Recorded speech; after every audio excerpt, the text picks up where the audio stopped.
Thank you. And now, Mr. Didat. Quiet, please. Thank you very much. Now, Mr. Didat will make his reply as well. Thank you, sir.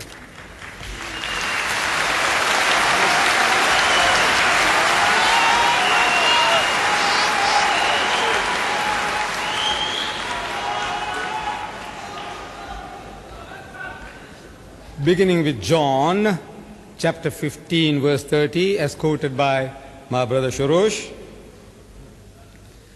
where Jesus is answering Philip, he says, "If you have seen me, you have seen the Father." Which by reasoning, the Christian thinks that Jesus is the Father. But if we look at it in its context, again, there are a series of misunderstandings. From the very word go, chapter 14 begins with that misunderstanding, and the misunderstanding of the disciple continues.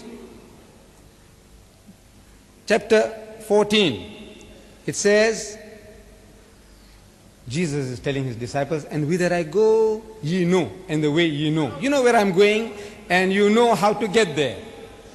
So the disciples say, "Master, we know not whither thou goest, and how can we know the way?" They misunderstood. Jesus was speaking about spiritual journey. They are thinking of geographical locations like Dundee, Newcastle, where? Southampton. He is talking about God and going to God. So Jesus says, "I am the way, the truth, and the life. No man cometh unto the Father but by me." This was too heavy for them. They couldn't follow what he's talking about.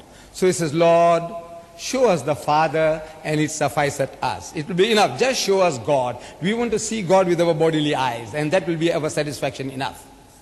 In answer to that, Jesus says, "Philip, you have been with me for so long. You are a Jew.